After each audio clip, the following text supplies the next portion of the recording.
Hello, Inspire Academy, Fitness Academy.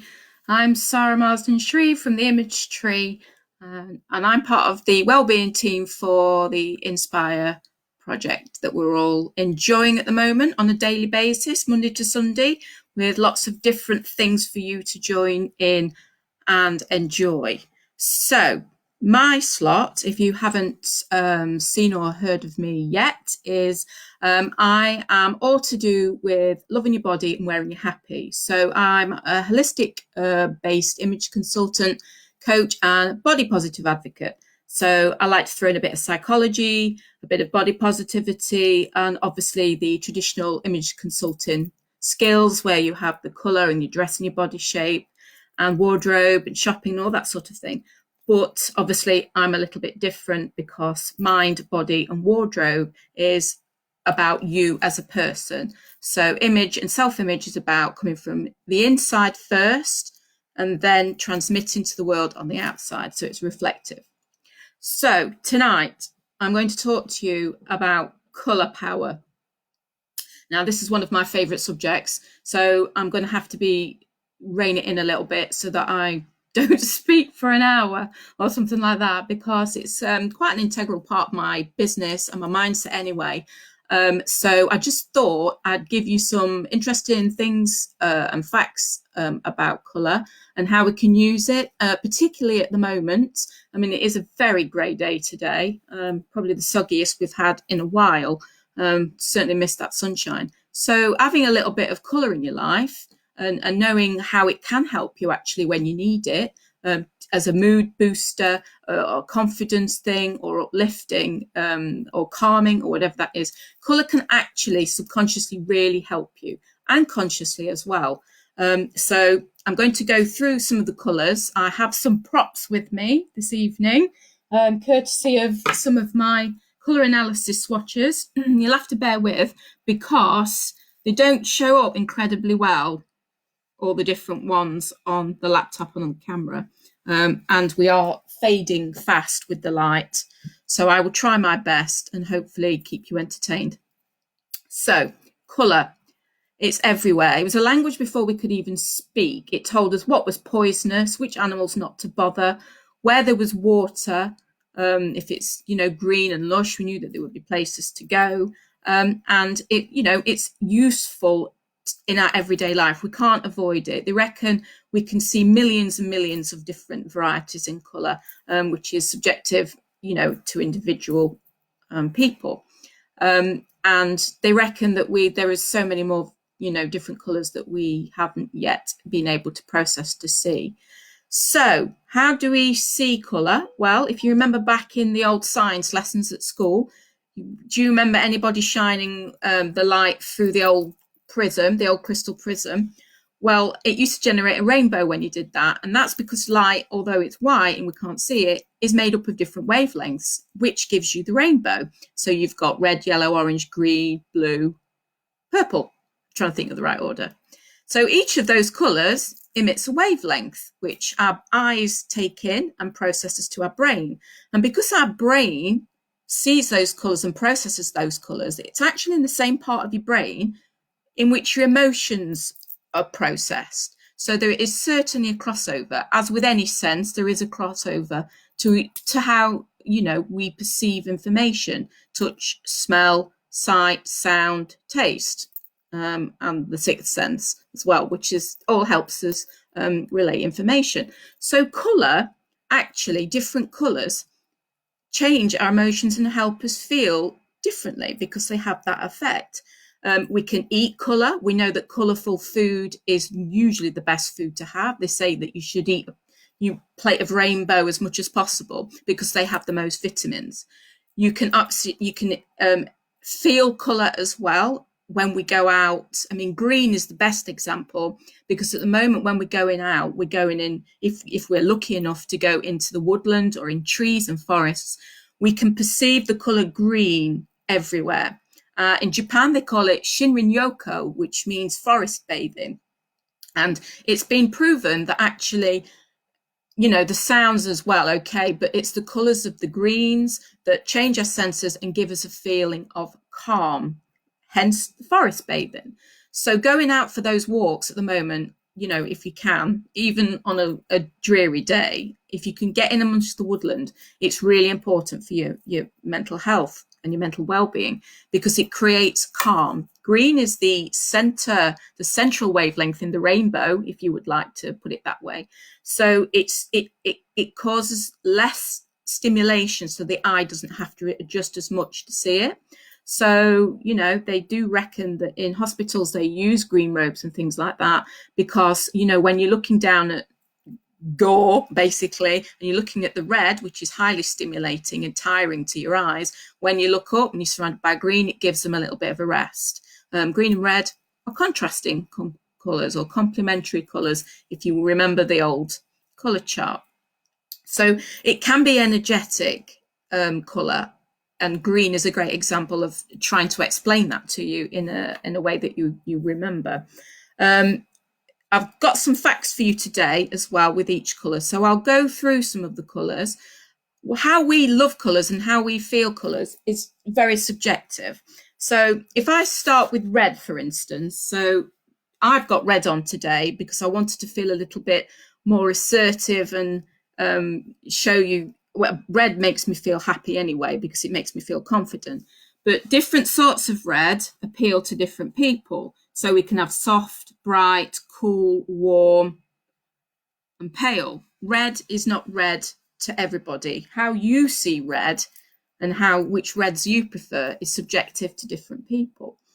But it actually scientifically, and they proved it physiologically, raises your blood pressure, which means it gets your pulse rate going, which is probably why it's relinked to passion and love and things like that. Because an interesting study that I I read a few years ago, is that if you, ladies particularly, if you use red if you're dating, for instance, and you have your profile picture, if you introduce red somewhere, whether it's just lippy or you're just wearing a little bit more red, men that were, I can't remember the exact percentage, but it was a lot higher, were more likely to find you attractive, as it were, and notice you more, because obviously red is a very stimulating colour for the eyes and it creates focus.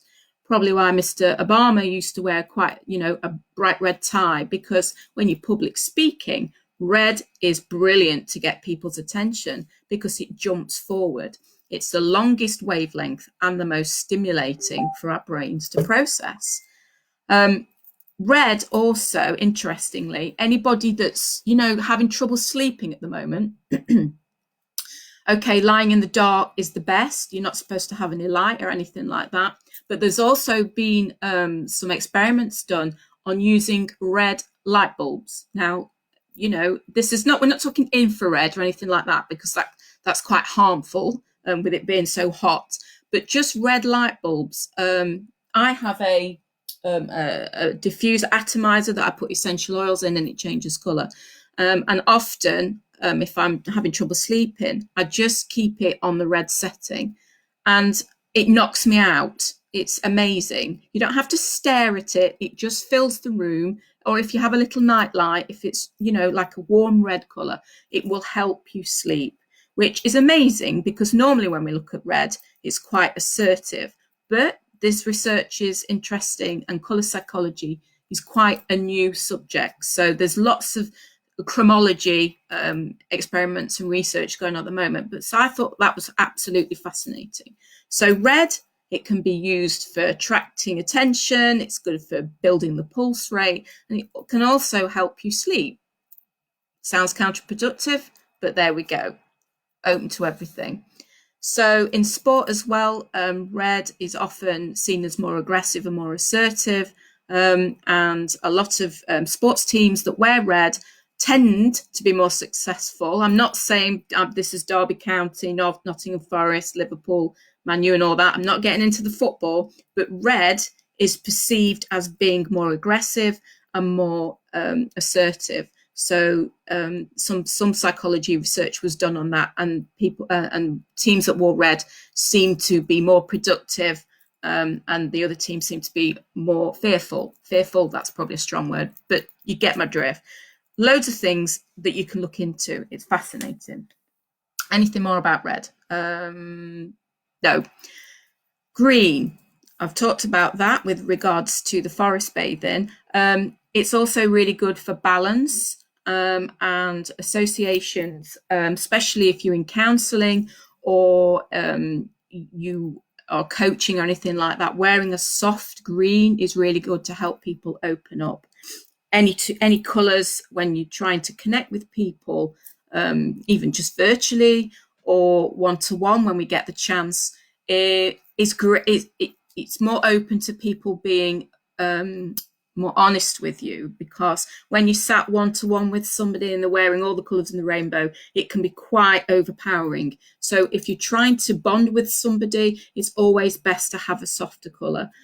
When I do colour analysis with clients, it's to do with colour that flatters them physically and emotionally as well. So it's to do with what we're born with. So your skin, your eye colour, your hair colour, and for me, your personality and what you need the colour for, because you can be a colour ninja. So you can use colour in that way, aesthetically, but also energetically, which is why I wanted to share both sides with you today with some facts. We have associations to colour because, interestingly, I cannot stand bottle green. And that is because it was my school uniform. It was okay. School was okay. Wasn't the best, but wearing bottle green, and when I see it, I feel the feelings that I had when I was at school. So it does bring me down a bit. Luckily, it doesn't do much for me because I'm so pale. It actually drains all the colour out of my face. But I've had associations to those colours, that colour as well. So interestingly, when you open your wardrobe, you might have more of one colour than another, or you might be drawn to certain colours. And that's because of your associations with those colours and how they make you feel. So if you have a wardrobe full of just black, then somewhere in there we're trying to hide, because black can be perceived as a comfort blanket, so that we can disappear, as well as being, known as being the streamlining colour. All dark colours, actually, matte colours do the same thing. So it's interesting to think about the colours that you are attracted to, which makes me lead on to blue, because that is deemed the world's most favourite colour, probably for men mostly. Colours shouldn't really be gender specific. We've done that, the blue and the pink divide. We made that happen. Luckily, most people are bringing children up these days to be mixed with the two rather than one or the other, happily. So in clothes wise, we use blue as a neutral, which is good to mix with other colours, particularly navy and the classic blues. With regards to energetically and emotionally, studies have found, and we do have these associations when I do colour games in parties, the colour navy is more or less associated with professionalism and trust, which is why a lot of people, a lot of companies use it in uniforms, and also to show it's usually in the financial district as well, with banking and things like that, because it's a very trustworthy colour. And it's good for communication as well when we start making it brighter and more turquoise and tealy. It brings on more communication. Certainly in marketing and branding, colour psychology is massive. The colour of your logo and to the walls that you paint in your office and things like that is massive.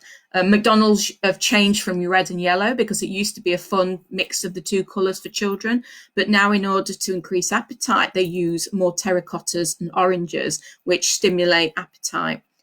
Interesting fact there with the browns as well. It makes you physically more hungry. New research on that. I'm sure there will be a lot more on that. But yeah, if it's good enough for $1 million marketing branding companies, colour psychology is certainly good enough for us, and we can use its advantages too, because it, helps you think about what a product is, or you're drawn to it on the shelf. It's the same principle for our clothes. We can use colour to give off our personality and certain vibes, professional, creative, or we could, soften, caring and nurturing, the softer colours or the brighter colours. So, it varies, and we should certainly fill our lives with colour because it can lift our mood. If any of you have got home offices, a nice soft blue, nothing too dark, is a good idea to use, whether even if you paint your walls, nothing too cool, but nice and warm and calm. I'm thinking, I'm trying to think of a blue, like a bluebell sort of colour would do it, because it's soft, but it actually helps focus and productivity. So blue is always a good one if you want to be thinking about things and get in the flow. On another note, interestingly enough, if you're feeling you're eating quite a bit at the moment, as we all probably are, if you try eating off a blue plate, so try putting your food on a blue plate, it might give you less of an appetite, or certainly help you not eat as much, because blue and food do not mix. It's not a natural colour when it comes to food. There are no foods that I can think of that are blue. Purple maybe, berry-wise, that sort of thing. So I encourage you to try it and see what you think. If you put your food on a blue plate, let me know. You might not finish the whole lot. It's a subconscious thing. Again, remember what I said about colour and emotions working around in the same part of the brain. So let me know how you get on with that. It's certainly interesting. Pink. Right. I've got some different pinks here. We've got some Barbie pinks, plain pinks, cool pinks, hyacinth. They look quite purple on here because the light's fading. But, pink doesn't have to be bright pink. It can be nice and soft, or it can be chalky or warm or cool, depending on your skin tone and your eyes and your hair. Like we've said before, certain qualities of colour will look better on you than others. And in your home decor as well, you will be drawn to certain colours more, and different tones of colours, because of your own subjective associations with them and your attractiveness to them. So pink is less aggressive than red, so it doesn't quite pack as big of a punch. It's quite a free colour, letting go. They still use it quite a lot in women's advertising and things like that, but it's empowering colour, and it's certainly one that should be embraced by fellas. I think any man that wears pink is going to go up in, expectations with us ladies tenfold, because not only is it empowering, but also it's there was a research done in an American prison in which they painted walls in, they call it drunk tank pink. I forget what the exact pink is called. And any of the men particularly, they do put women in there, but any men particularly that were found to be aggressive, they put in a pink cell with this particular pink, and it reduced their aggressiveness more or less instantly. Over a prolonged period of time, you get the emotions and the aggression raised up again. But for a quick fix, they would put them in this drunk tank, as they called it. And it was quite remarkable. So much so that some prisons in America still make them wear pink because it helps, supposedly, to reduce their aggression levels. But for men and women, it could be a different thing. But again, colour, we see it and we process it just like every other emotion. So it does help shape our behaviours and our associations. So yellow is probably one of the last ones I'm going to look at. Some of you might have got some yellow in your houses at the moment. It was quite on trend last year, not only in the fashion world, but also the decor, the mustards, and introducing soft furnishings and such like that. And interestingly, if you're quite an anxious person, and you suffer with your nerves a little bit. Soft yellows in your decor, even if it's just soft furnishings or on your bed, or on your duvet covers or things like that, is actually quite a calming colour, as long as it's not really, really bright, because it's one of the most visible colours in the spectrum, behind red, for different reasons. And it's good for your immune system, and if you're into chakras, that's where it would sit in your sacral. But it helps stimulate your nerves, and it would help with the immune system. So if you have any mental blocks as well, yellow is a good colour to use.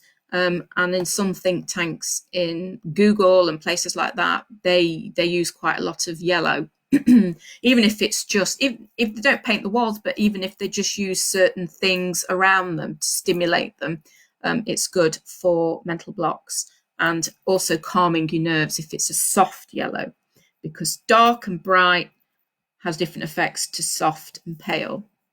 Okay, because it's to do with authoritativeness. The higher the contrasting colours, say black and white, that's the most contrasting. Police uniforms, that's a perfect example of high contrast and more authority. Whereas softer colours, so pastels and colours that are similar together, are more approachable. So, this is why we use colour psychology and different in branding and clothes as well, because it can have a different effect on how you see and feel. It's a massive subject. Could go on about it all night. I absolutely love it, as you could probably tell.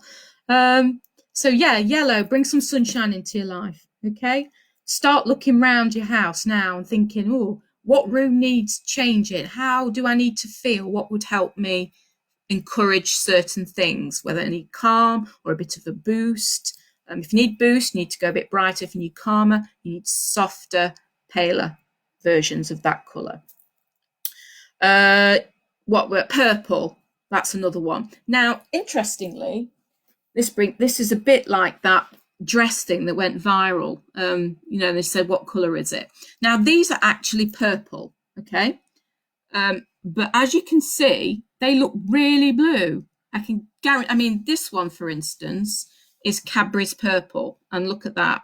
So as a prop, pretty useless. But purple is, or violet, if you want to go to the darkest bit, is the shortest wavelength in the colour spectrum. So it is quite a colour that, if it goes really dark, we have to be quite wary with. If you painted a room in very dark purple, it could be quite introspective and quite depressing. On the other hand, a lilac or a paler one, again, can be quite uplifting.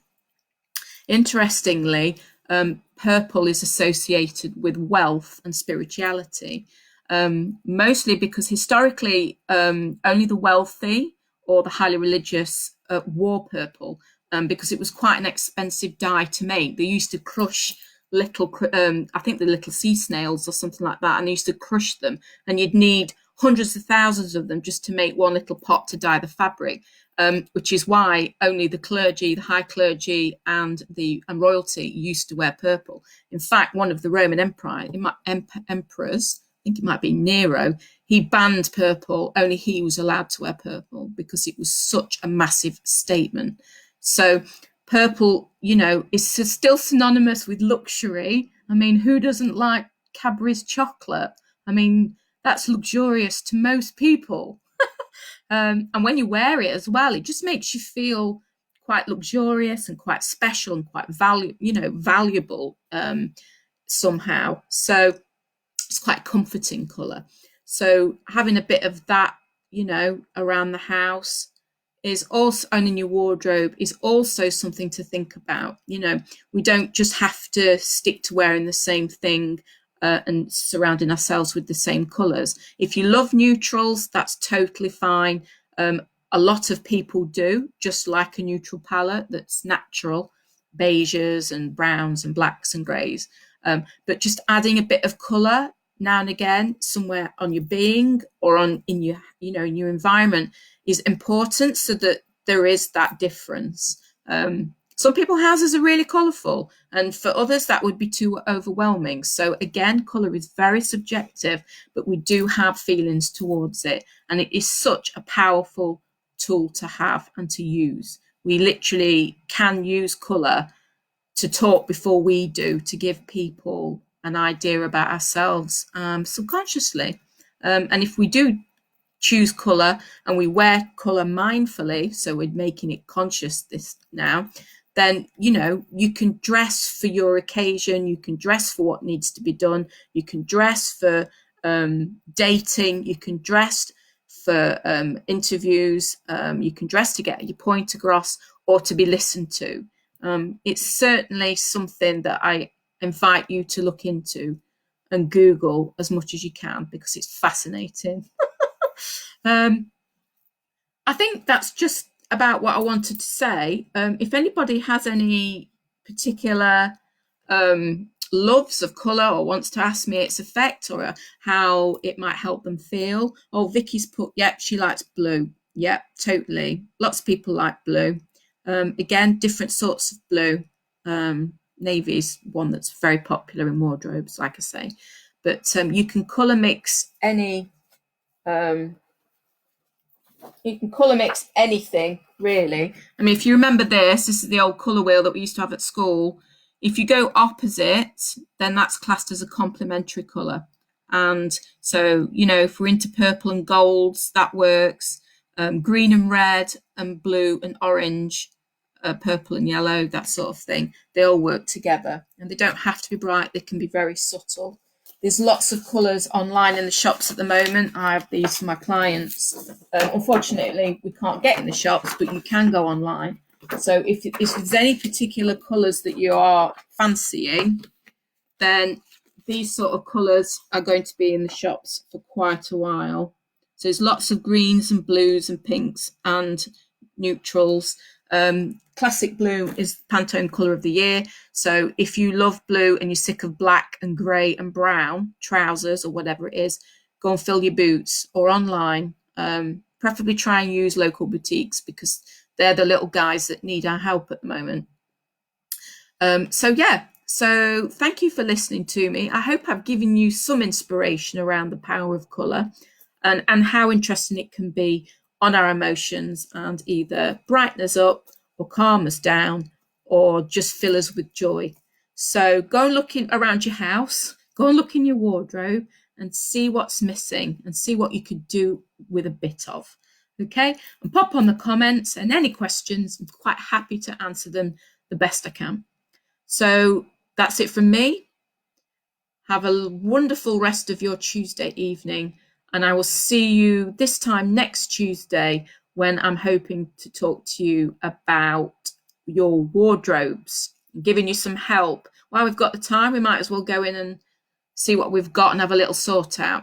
Just chunk it down, lots of little things and inspirations and some cool little tactics and